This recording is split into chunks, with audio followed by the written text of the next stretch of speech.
विशेष जब कामना रहती है, विशेष कामना,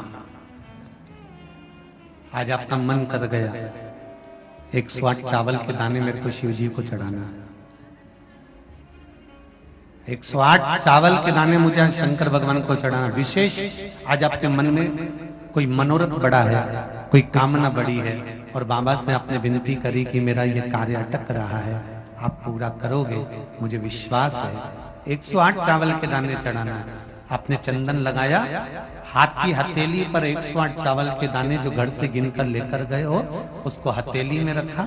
एक एक चावल का दाना नहीं चढ़ाया, हथेली में रखकर जो विशेष कामना, जैसे किसी कर्मकांडी ब्राह्मण से पूछा जाए पूजन होने के बाद में विशेष अर्घ दिया जाता है, विशेष अर्घ।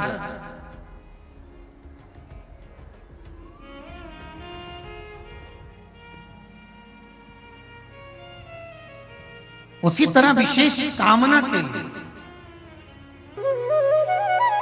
शिवरात्रि का प्रसंग कहता है, अपने मन की अभिलाषा रखकर तुम्हें जो चाहिए, एक काली मिर्ची और तिल्ली के, काली तिल्ली के 7 दाने, एक काली मिर्ची और तिल्ली के, काली तिल्ली के कितने दाने? 7 दाने हथेली में रखकर अपनी कामना कर कर मन से अपने मन के बात को कहकर शंकर भगवान के शिवलिंग पर चढ़ा दीजिए। आपकी मनोकामना, कहते हैं हर महीने शिवरात्रि आती है, इस शिवरात्रि पर, मुख्य शिवरात्रि पर चढ़ाओगे, अगले महीने की जब शिवरात्रि आएगी तो आपकी मनोकामना पूरी हो जाएगी। एक काली मिर्ची और 7 काली तिल्ली के दाने, मात्र 7।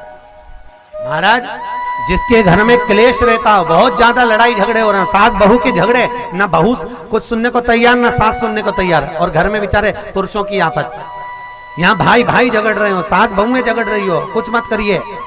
गेहूं की बाली को तोड़ो, गेहूं की बाली जानते ना, जिसमें आप लोग तो गेहूं की बाली को तोड़ना है, और बाली 7 बाली तोड़कर अपने घर में घुमाकर अपने घर का नाम और गोत्र बोलकर उसको शंकर को समर्पित कर दीजिए। जिंदगी में कभी सास बहू का झगड़ा नहीं होगा महाराज। शिवरात्रि के दिन उसको समर्पित करिए, आपके घर में कभी क्लेश नहीं मच सकता। 12 महीने शिवरात्रि आती है और शिवरात्रि के दिन रात्रि को 12 बजे शंकर भगवान पर एक धतूरा चढ़ा दो। क्या चढ़ाना है?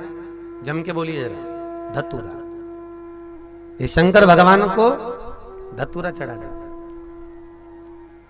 12 बजे रात्रि को शिव जी पे धतूरा चढ़ाओ, आधे घंटे तक धतूरा चढ़े रहने दो और आप श्री शिवाय नमस्तुभ्यम का जाप करो। जिस शंकर जी पे धतूरा चढ़ाए उस मंदिर के बाहर बैठकर कौन सा मंत्र जपना है? श्री शिवाय नमस्तुभ्यम। फिर से बोलो, श्री शिवाय नमस्तुभ्यम। धतूरा चढ़ाकर श्री शिवाय नमस्तुभ्यम का स्मरण करिए। और जो दुकान नहीं चलती हो, घर में लक्ष्मी नहीं टिकती हो, खेत में फसल अच्छी नहीं आती हो, संपदा नहीं आ रही हो, बस उस धतूरे को लाल वस्त्र में बांधकर अपनी दुकान में, अपने व्यापार में, अपने घर में रात को 12:30 बजे उठाकर लाओ और 4 बजे के पहले उसको अपनी दुकान, व्यापार, व्यवसाय में उसको बांध दीजिए। और अगर जो जमीन फसल सही नहीं दे रही हो उस जमीन में ले जाकर गाड़ दीजिए। आपको जीवन में कभी तकलीफ नहीं भोगना पड़ेगी, लक्ष्मी बढ़ती चली जाएगी महाराज, संपदा बढ़ेगी। जो व्यक्ति ज्यादा बीमार रहता हो, बहुत बीमारी उसको घेरे रहती हो, परेशान रह रहा हो, बीमारी बनी हुई है, तो बोर चढ़ाइए। बेर, क्या बोलते हैं यहाँ पर? बेर की बोर, वो खाने वाला बेर जो होता है, उस बेर को 7 बेर ले लो और 7 बेर को लेकर अपने ऊपर से घुमाकर शिवरात्रि की दोपहर के 12 बजे शंकर भगवान के शिवलिंग पर ले जाकर उस बेर को चढ़ा दीजिए। आपका रोग, आपकी बीमारी मात्र 3 महीने के अंदर समाप्त हो जाएगी। धतूरे का बहुत अच्छा क्रम है महाराज, वो केवल शिवरात्रि के दिन करने का होता है। कहते हैं जिसका व्यापार ना चले, व्यवसाय ना चल रहा हो, बहुत ज्यादा कष्ट में जीवन निकल रहा हो और बहुत ही ज्यादा तकलीफ हो रही हो, तो धतूरे को हल्दी में डुबोकर शंकर भगवान को शिवरात्रि के दिन रात को 12 बजे समर्पित करें। उस धतूरे को वापस उठा लाएं 5-10 मिनट के बाद, श्री शिवाय नमस्तुभ्यम बोलकर लाल कपड़े में उसको बांधकर व्यापार वाली जगह में कहीं पर भी उसको बांध दिया जाए। व्यापार पीछे नहीं हटता, व्यापार अग्रण्य भाव में बढ़ता चले जाता है। महाराज उस धतूरे को केवल परंतु शिवरात्रि के दिन रात को 12 बजे ही किया जाए, हल्दी में डुबोना पड़ता है।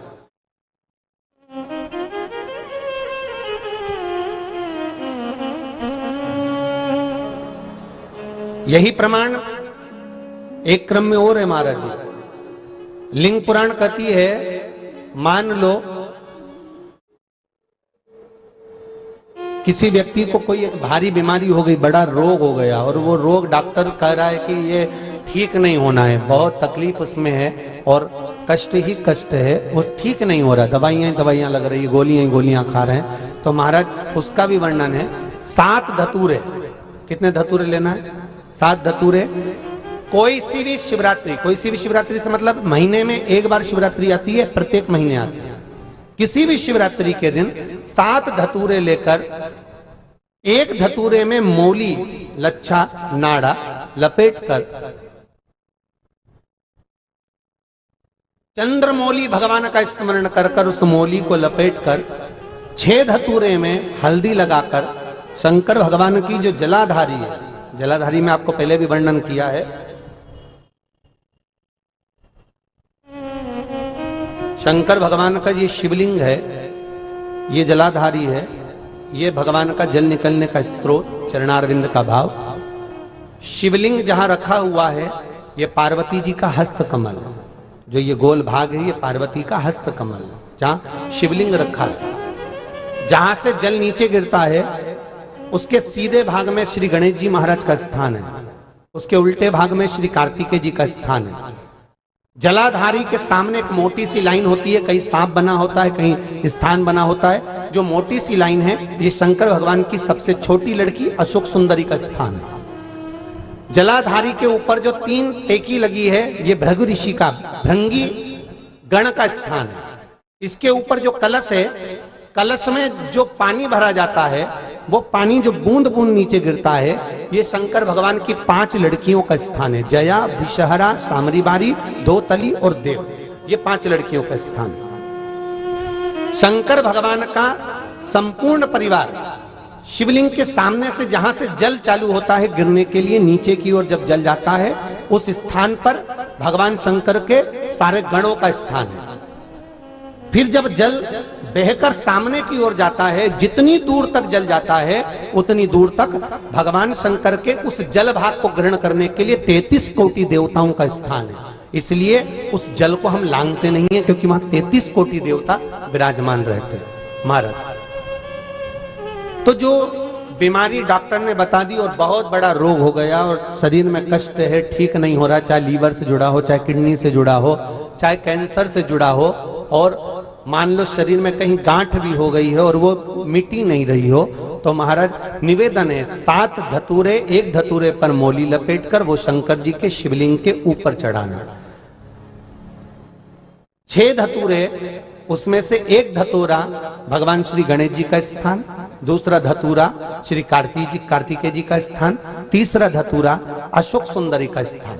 महाराज शंकर भगवान की जगदम्बा जी के हस्त कमल के ऊपर एक धतूरा, 5, एक धतूरा जहां से जल नीचे की ओर बहकर जा रहा हो, पानी जिस जगह से नीचे गिर रहा हो बिल्कुल वहीं पर एक धतूरा चढ़ा देना है। उस धतूरे को चढ़ाने के बाद वो धतूरा वापस लेकर आना है, अवधूतेश्वर महादेव का नाम लेकर या चंपेश्वर महादेव का नाम लेकर उस धतूरे को, जो बीमार व्यक्ति है उसका स्पर्श कराकर बेलपत्री के पेड़ के नीचे पटकवा देना है। महाराज धीरे धीरे रोग में आराम मिलना प्रारंभ हो जाता है, औषधियां धीरे धीरे समाप्त हो जाती हैं और व्यक्ति स्वस्थ हो जाता है। ये केवल शिवरात्रि के दिन ही होता, 12 महीने शिवरात्रि आती है, आप किसी भी शिवरात्रि को कर सकते हो, किसी भी शिवरात्रि।